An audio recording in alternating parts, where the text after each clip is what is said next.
This is the Alhambra Investments Weekly Market Pulse with CEO Joe Calhoun. So, Joe, I have to ask you, last week the Fed met again. They hiked rates by another 75 basis points, and the market went up. So what's going on with it?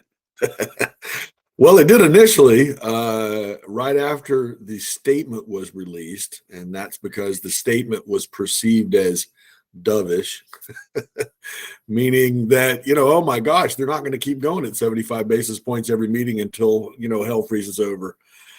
I don't know why anybody was expecting that. I guess people took the statement. There was a change in the statement to take it to mean that there's the possibility they're going to slow down and do 50 basis points at the December meeting, or 25 or something like that.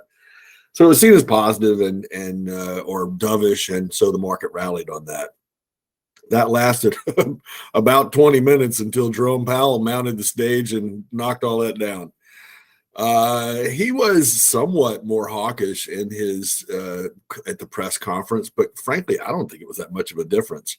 But it doesn't matter. And in fact, quite frankly, I'm not sure it would have mattered what Powell said. My guess is the market would have sold off anyway. It's buy the rumor, sell the news. I mean, this is old as the hills. This is one of the oldest sayings on Wall Street. You buy in anticipation of some event, in this case, that they're going to slow down. And when it happens, or when it is perceived to be near happening, then people sell on the news. I don't think it really meant all that much. Well, there's always been talk here for the last little while that if they raise it 75 basis points, it's going to push us into recession. But my question to you, last week we talked about the 10-year, 3-month curve. And you said that there's never been a recession unless the 10-3 inverted. But I found your report interesting this week because you said that there are a couple of ways you can calculate the 10-3. Well, I thought about that because at the time everybody was saying, oh, it inverted. I was looking at various quotes on my screen, and I look at it and I was like, well, the first one I looked at, it wasn't inverted. It was still positive by about 4 basis points or whatever it was. But obviously people were looking at a different quote and different thing. And there's different ways you can look at this. You can look at it in an index form for the 3-month and the 10-year. You can look at it what's called constant maturity readings, which is what is produced by the Treasury on a daily basis. It's an interpolation. You can look at on the run securities. In other words, what was the last 3-month bill that was auctioned, and the last 10-year that was auctioned. There's lots of different ways to look at this, but the point is that it doesn't matter. I mean, we're talking about tiny differences here. I just find it fascinating that it's like, people out there going, well, the 10-year, 3-month hasn't inverted. It's still positive by 10 basis points. So we're going to avoid recession. Like 10 basis points is the difference between calamity and nirvana. It makes no sense. People put way too much emphasis on these spreads. Look, the bottom line is, what does it mean? Well, first of all, I don't know of any research that says that the yield curve inversion causes a recession. The traditional explanation is, oh, well, banks borrow short term and lend long term. And so if the curve's inverted, they can't make money. Yeah, except banks don't borrow at that rate. You checked your savings account rate lately? I don't think it's anywhere close to the 3-month bill rate. Same thing with your checking account. Same thing with any number of things. The point is that that's not the way it works. And frankly, you don't even need to know that. Just go and look at the data. We know how much banks are lending, and we know that when the yield curve inverts, it doesn't have any impact on lending whatsoever. So the fact that it doesn't cause recession means, well, what does it mean then? Well, generally what it means is that the Fed is tightening policy, or has tightened policy to a level where the long end of the curve, which is not that influenced by the Fed, is saying that growth has stopped, that the Fed has hiked rates so far that essentially nominal growth is no longer rising, or it's starting to fall. That's all it says. Well, we're not at that point yet. First of all, the 10-year note yield is still in an uptrend, as is the 10-year TIPS yield, by the way, the real yield.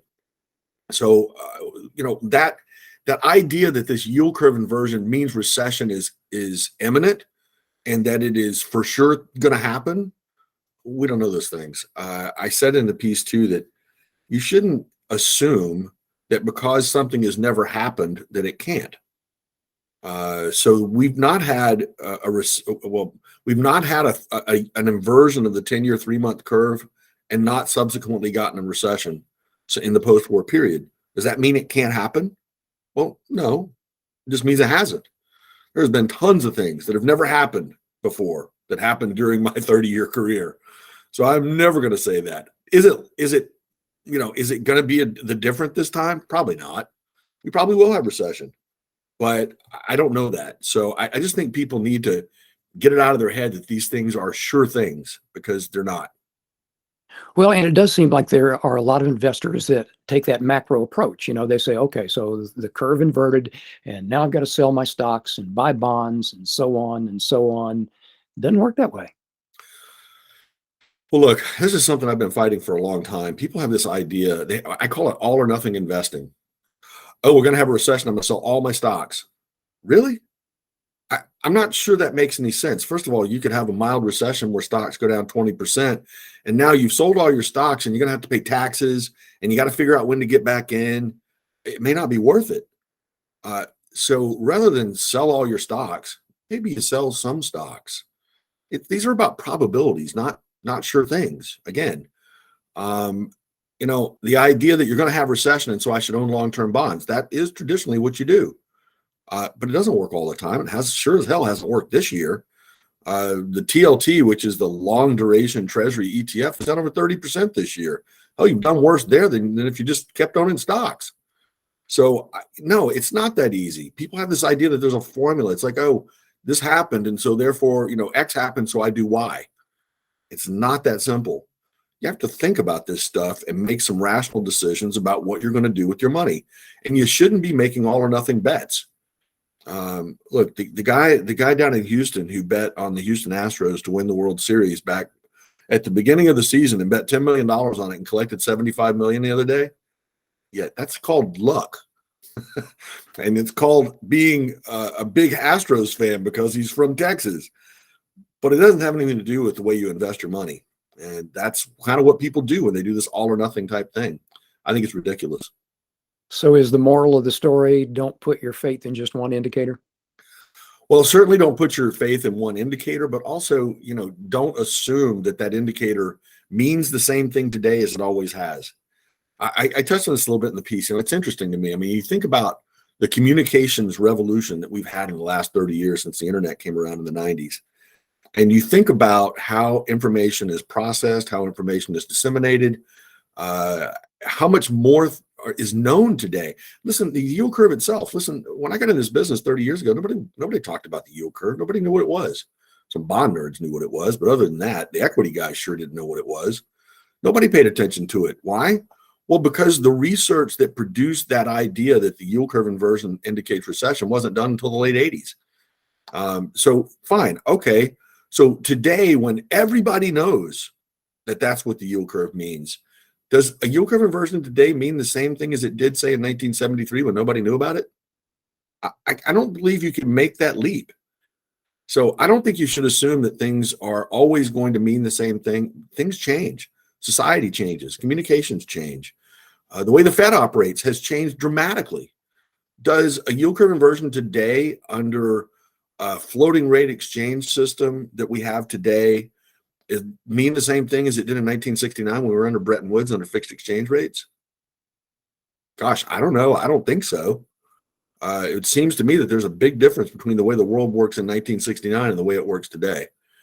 So I don't know. I just think people need to take all this stuff with a huge grain of salt and say, look, these are probabilities. They're not, 100%, things. So if you get a yield curve inversion, does it mean that you should be on watch, that you should be concerned about a recession? Yeah, absolutely. You should also be aware that some people may have already factored that in because they anticipated the yield curve inverting. That's something that we haven't had in the past. This market peaked, for instance, the NASDAQ peaked a year ago, and we're not in recession yet. So does that mean that people are wrong, that they shouldn't have sold? Well, no, maybe it just means they're early. Or maybe we won't get recession. I don't know. But I know that the market already reflects some depth of slowdown because those markets sold off. Like I said, just don't take things to extremes. That's kind of what my message is. People want to do that in lots of things these days, and I just don't think you should steer more towards the middle of the road.